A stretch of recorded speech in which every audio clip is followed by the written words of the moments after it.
Kumustahin natin ang sitwasyon sa Navotas kung saan may nasirang river wall kahapon na nagpalala ng baha roon. May unang balita live ang kasama nating si Mariz Umali. Mariz?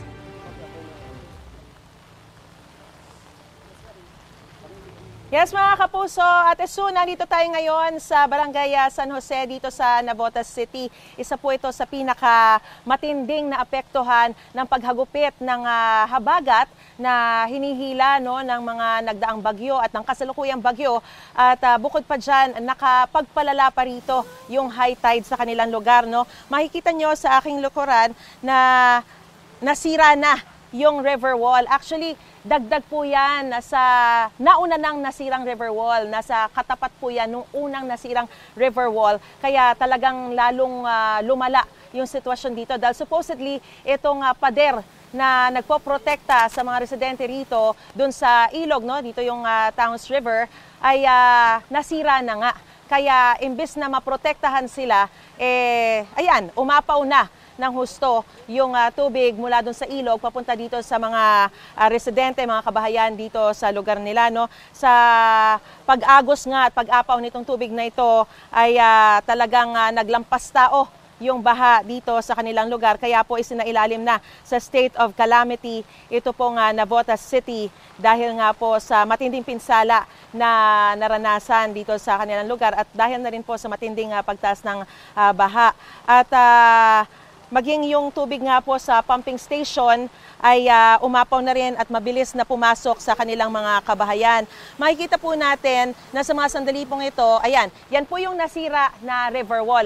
So ngayon, nilagyan na lamang po muna nila dahil hindi naman po magagawa na agad-agad itong pader na ito. Nilagyan na lang muna nila ng mga sandbag para protektahan pa rin sila kahit papano at kumbaga maharang yung tubig mula doon sa ilog. Kaya lang kung makikita nyo, mapapansin nyo kahit na sangkatutak na mga sandbag na po yung nilagay nila, syempre may mga butas-butas po yan kaya talagang lulusot at lulusot pa rin po yung tubig dyan. At sa ngayon, dahil nga tuloy-tuloy pa rin po yung pag-ulan, syempre nangangamba ulit yung mga residente rito na baka mamaya tumaas na naman yung baha dito sa kanilang lugar. Sa ngayon, makikita natin, napapalibutan. Nandito lamang tayo, tumutungtong doon sa kanilang parang tulay, yung kahoy nila na tulay.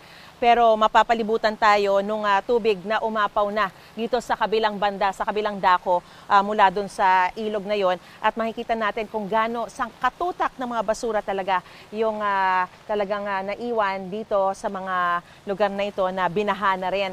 At kung lumala pa dahil nga syempre meron pa tayong nananalasang bagyo na patuloy na humihila sa habagat, ay posible pa rin po itong magpataas doon sa tubig o sa baha dito sa kanilang lugar na kapag nagtuloy-tuloy po yung pag-uulan, lalo na pag lumakas pa yan, ang pangamba nila ay talagang maglalampas tao muli yung baha dito sa kanilang lugar. Mamaya may mga kausap po tayo, ilang mga residente rito at syempre mga kausap din po natin yung kanilang Disaster Risk Reduction and Management Office para bigyan pa po tayo ng karagdagang detalye kaugnay nga po dun sa sitwasyon nila dito sa lugar nito matapos nga pong bumigay yung panibago na namang river wall dito sa kanilang lugar. So yan muna ang latest sa sitwasyon. Balik muna sa inyo dyan, Ate Sue.